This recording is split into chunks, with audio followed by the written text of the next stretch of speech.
자, 그래서 항상 성찬 때는 그 성찬에 맞는 그 주제를 좀 성경에서 꼽아가지고 말씀을 나누었는데, 오늘은 마침 마태복음을 강의하던 중에 딱 오늘 본문이 진짜 아다리가 딱 맞았습니다. 이게 참 아주 딱 어떻게 이렇게 될 수 있겠는가. 우리 주님이 빈들에서 먹이셨던 이 장면이 딱 등장을 하고 있기 때문에, 여러분 다 알고 있는 바대로 여기 빨간 글씨로 나를 기념하라 라고 하는 글씨가 쓰여진 대로, 사실 이 성찬 예식은 주님의 죽음을 기억하고 주가 오실 때까지 그분을 전파하는 것이다 라고 했던 그 취지와 의도는 우리가 아마 다 알고 있으리라 생각이 들어지고, 자, 오늘은 이 오병이어의 기적, 이제 몇 주 후에 또 마태복음에도 등장하죠. 그 칠병이어의 기적 등과 함께 이 성찬 예식 속에 좀 담겨져 있는, 좀 주님이 우리를 이 먹이시고자 했었던 좀 이 장면, 게다가 오늘 본문은 주님이 먹이시되 가장 거대하고 가장 풍성하게 가장 많은 사람들을 먹이셨던,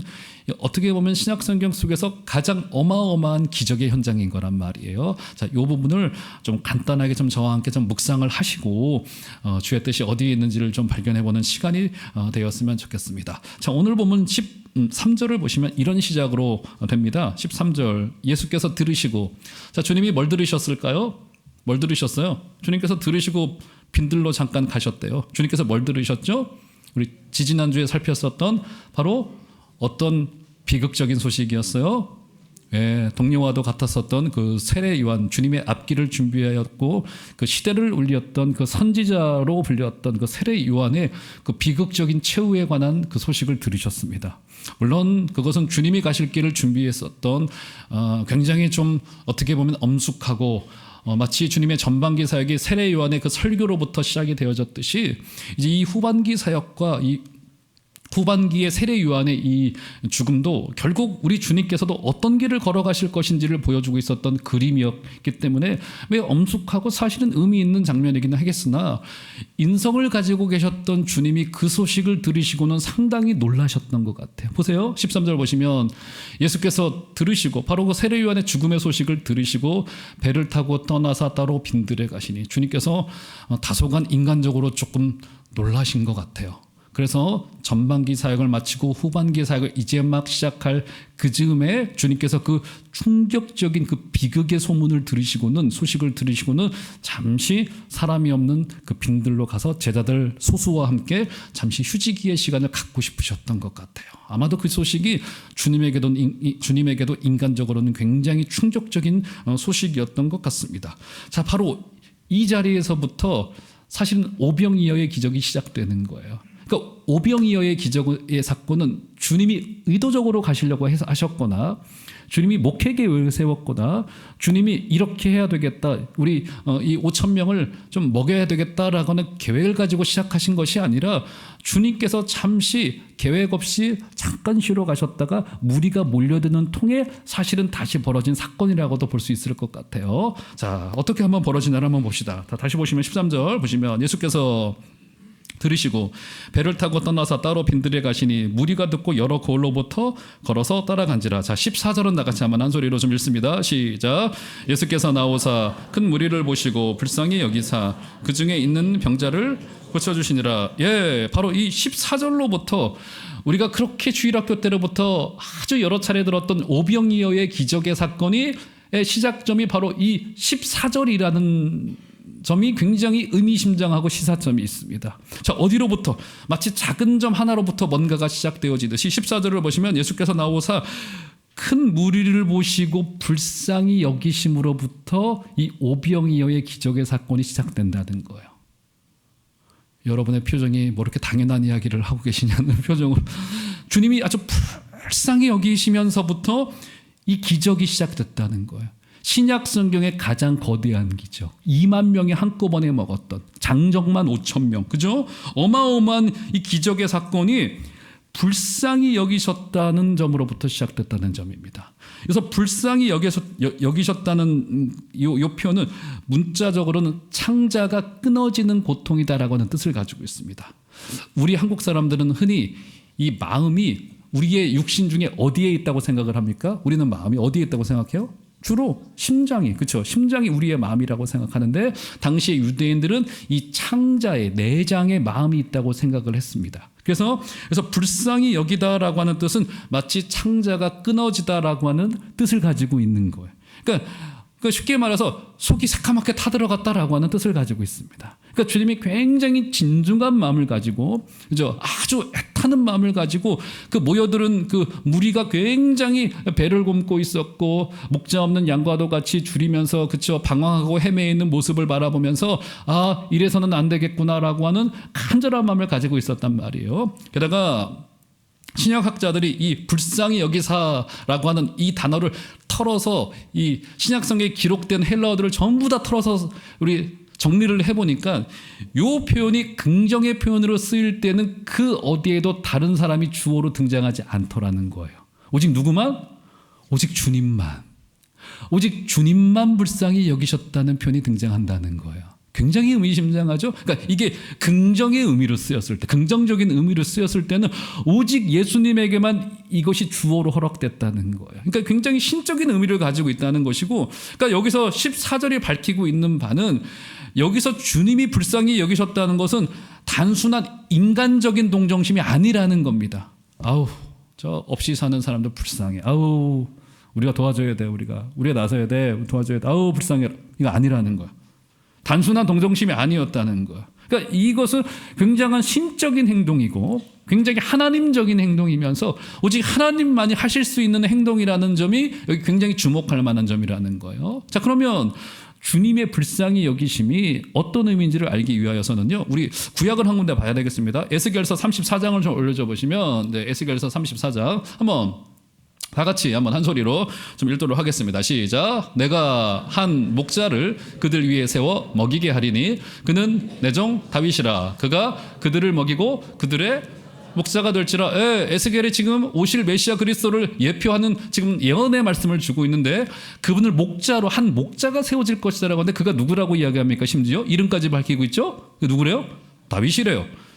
근데 다윗은 역사의 뒤편으로 사라지고 말았어요. 그는 죽었습니다. 에스겔 시대는 다윗은 존재하지 않아요.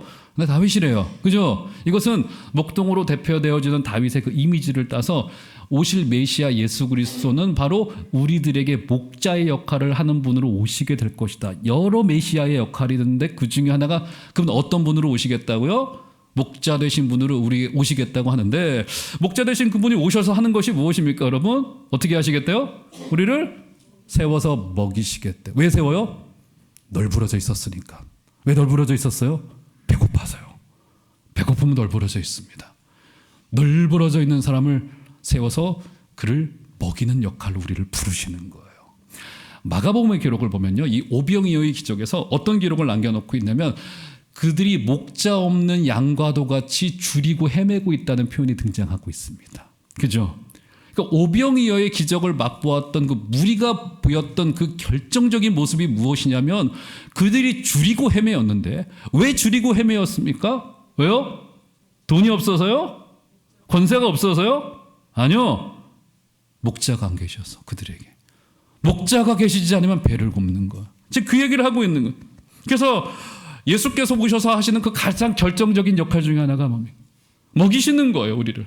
말씀으로 먹이시는 역할로 우리를 부르시고 있는 거란 말이에요. 그죠? 목자 없는 양과도 같이, 목자가 없다 보니까 그들은 푸른 초장으로 인도될 리가 없었고 그들은 말씀의 그 풍성한 양식으로도 먹지 못하는 이런 배를 굽는 상황이 발생하고 말았단 말이에요.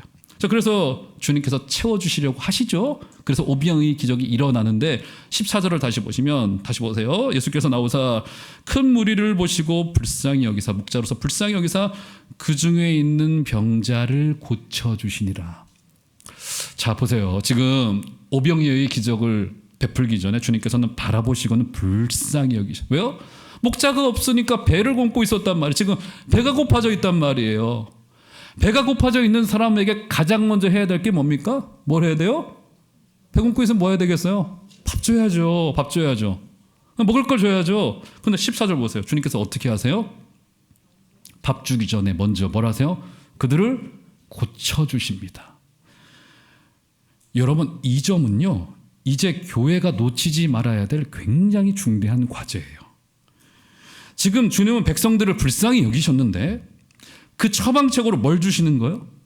먼저 무턱대고 빵을 나눠주던가요? 그렇지 않죠. 배불리 먹을 수 있도록 하게 해주던가요? 아니면 어떤 정치인의 구호처럼 부자 되세요라고 하는 말을 이루어주게 해주시던가요? 그렇지 않죠. 주님께서 제일 먼저 하신 게 뭡니까? 그들을 고쳐주세요. 불쌍한 그들에게 제일 먼저 필요했던 것이 주님은 무엇인지를 알았던 거예요. 무엇이 필요했던 겁니까? 여기서 신약에서의 치유의 사건은 늘 주님의 우리를 향한 개입의 사건인 거예요. 고쳐주셨다는 것은 그 고침받은 환자의 인생 속으로 주님이 찾아 들어오셨다는 거란 말이에요. 우리 지난주 한나의 감사의 부분에서도 봤잖아요. 한나가 전원과 모욕과 멸시를 견디지 못하고 또 아들 없는 저주 같은 자신의 운명을 다 짊어지고 하나님 앞에 자신의 필요와 결핍을 가지고 하나님 앞에 아뢰기 시작을 합니다. 막 아뢰요. 그리고는 하나님이 그 기도를 들어 응답하여 주셔가지고 그에게 아들 사무엘을 주십니다. 그리고 낳자마자 얼마 되지 않아 이 아들을 어떻게 해요? 갖다 바쳐요. 기이한 현상이에요. 그렇죠? 분명히 이 아들이 내게 기도 응답이면 평생 차고서 살아가야 될 텐데 이 아들을 하나님께 바친단 말이에요. 좀 어떻게 된 겁니까, 여러분? 여러분 아침부터 영어 써서 죄송한데 이것을 흔히 우리 편에서의 필요와 결핍이라고 느끼는 felt need라고 말을 합니다. 그러니까 내 편에서 느껴지는 필요라고 하는 거예요. 그것을 가지고 하나님을 찾아갈 수 있어요. 근데 하나님은 저 건너편에서 선을 넘어서 하나님은 우리에게 어떤 걸 주기를 원하시는 거예요? 진짜 필요, 리얼 리드. 진짜 이에게 필요한 것은 하나님이 그에게 양식이 되시고, 그러니까 우리도 마찬가지인 거예요. 우리의 결핍과 우리의 필요와 우리의 연약함과 우리의 부족함을 가지고 하나님께 나간단 말이에요. 근데 기도가 거듭되고 하나님 앞으로 가까이 나아갈수록 우리에게 그 기도 제목은 사라지고 말아요. 기도가 깊어지게 되면 말이에요. 주시고자 안 주시고자 하는 것은 우리에게 중요한 것이 되지 않습니다. 어떤 게 중요한 게 되는 거예요? 하나님 한 분만이 우리에게 해답인 거구나. 주님만이 우리에게 해답인 거구나. 주님만이 우리에게 유일한 생명이 되시는 거구나. 이 기도의 제목이 들어 응답되고 안 되고 보다 훨씬 더 본질적이고 중요한 일은 주님이 내 인생 속으로 깊이 개입해 들어오시는 거구나 라고 하는 기도 제목, 진짜 기도 제목의 리얼 니즈를 하나님께서 우리에게 들어 응답해 주신단 말이에요. 사랑하는 귀한 종암제일교회 성도 여러분, 주님 그분만이 여러분들에게 기도의 응답이신 것을 믿으시는 은혜가 있기를 주의 이름으로 축원드립니다. 그러셨단 말이에요, 지금. 자, 예수님만이 우리의 인생의 문제가 이제 해답입니다. 자, 그 불쌍히 여기는 마음을 가지시고, 자, 주님께서 무리를 보시고는 마가복음의 같은 기록을 보면은, 주님께서 무리를 불쌍히 여기사 마태복음은 병자들을 고쳐주시라는데 마가복음은 그들을 가르치시더라 라고 하는 겁니다. 자, 주님의 설교가 낮부터 이어지고 있었는데 어느새 해가 뉘엿뉘엿 넘어가면서 주님의 설교가 길어지고 있었던 것 같아요. 그러니까 여기저기부터 이제 배고픈 소리가 이제 꼬르륵 거리는 소리가 들리고 있던 차 중에 눈치 빨랐던 제자들 몇몇이 주님을 향하여서 한마디 하게 되는 겁니다. 한번 볼까요? 15절 보시면, 자, 15절 다 같이 한번 15절 좀 읽어보도록 하겠습니다. 시작. 저녁이 되매 제자들이 나와 이르되 이곳은 빈들이요 때도 이미 저물었으니 무리를 보내어 마을에 들어가 먹을 것을 사 먹게 하소서. 눈치 빠른 제자들 몇이 보니까 이게 지금 무리들이 웅성웅성 된단 말이에요. 아, 배고파 먹을 거 없나 뭐 이런 소리가 들리고 뱃속에서도 꼬르륵 소리가 들리니까 눈치 빠른 제자들 몇 명이서 보니까 지금 모인 장정의 수만 해도 지금 5,000명이고 어린아이와 노인과 여자들을 제외했기 때문에 거의 이제 2만 명 가까웠을 것으로 지금 추정하고 있단 말이에요. 수많은 무리들이 모여오고 있던 중에 제자들이 주님이 묻지도 않았는데 한마디 합니다. 마태복음의 기록에 하면 주님 이제 그만 끝내시고 우리 돌려보내서 저들이 알아서 사 먹게 좀 두시죠. 집으로 가게 두던가 알아서 가게 가서 사 먹도록 두시죠. 지금 이런 소리를 한 거예요.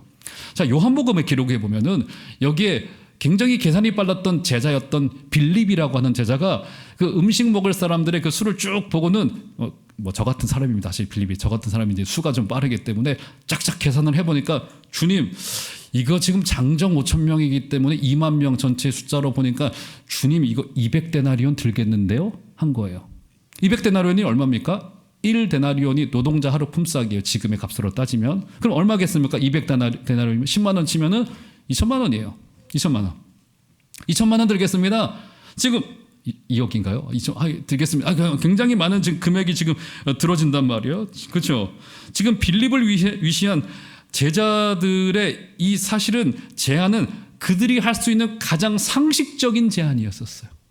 주님, 그냥 보내시죠, 이제. 그저 그냥 두시죠. 이렇게 뒤집어 말하면 어떤 의미까지 되게 되는 겁니까?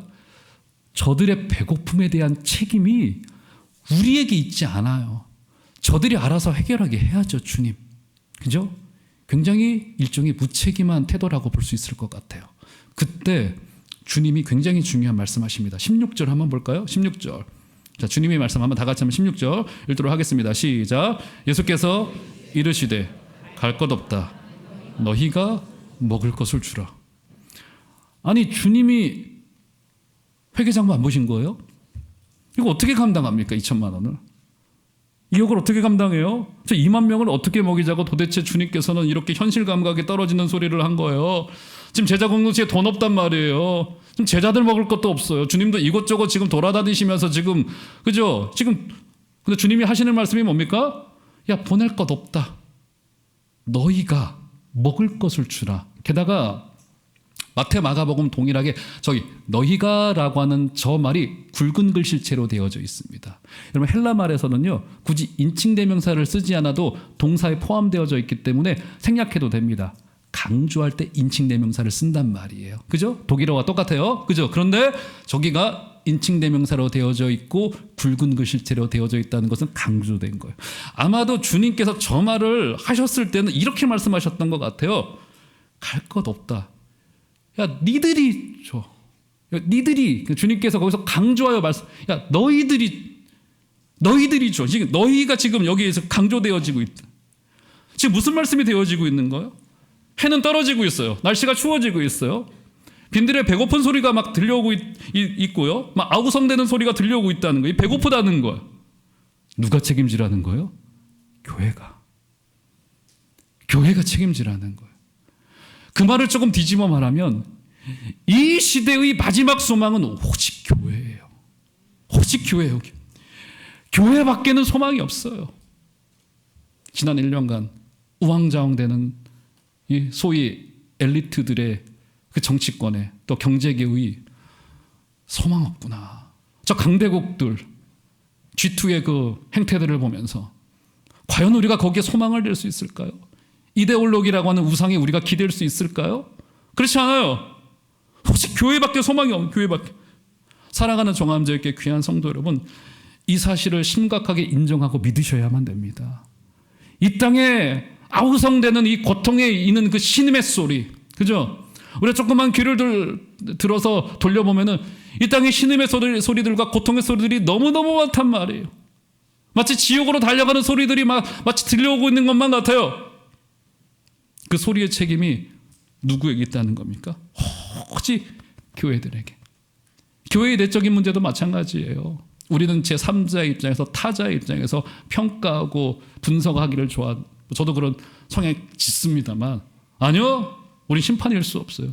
우리 심판자는 오직 하나님 뿐이신 거고요. 우리는 모두 필드 플레이어인 거예요. 우리는 모두 손흥민이어야 돼요. 우리는 그 자리에 가서 실제로 뛰는 자들인 거고요. 그게 문제가 된다면 그 사람의 문제가 아니라 나의 문제인 거예요. 그게 이 교회인 거예요. 이 교회 굉장히 이 땅의 모든 아픔은 교회의 책임인 거예요. 제가 이 설교를 준비하다가 어떤 분의 글을 읽었습니다. 목사님이셨어요. 목회를 하다가 감사하게도 교회가 차를 해주셨나 봐요.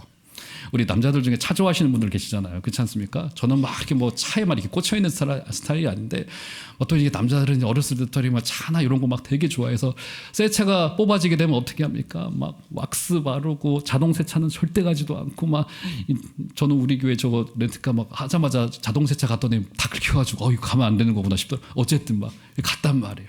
막 너무너무 애지중지하게 며칠을 보냈단 말이에요. 그래서 어느 날은 마트에 가서 장을 먹어서 집에 딱 돌아왔더니 누가 봐도 의도적으로 긁은 것처럼 못으로 옆구리를 쫙 긁어놓은 거예요. 야, 우리 남자들 이 심정, 우리 여성분들 새로 산 백에 이렇게 칼로 긁었다고 생각해. 딱 그거입니다. 막 안에서부터 막 이 분노가 막 일어나는데, 목사님이 그 집에 오셔가지고 한 10분 동안을 계속 그 이름 모를 범인을 향하여서 궁시렁 막 욕을 막 어떻게 이런 놈이 있냐고, 그럴 수 있냐고 막 궁시렁 된 거예요. 그죠? 근데 마침 옆에 아들놈이 하나가 앉아 있었던 거예요. 유초동부. 저희 집 이야기 아닙니다, 여러분. 오해하지 마세요.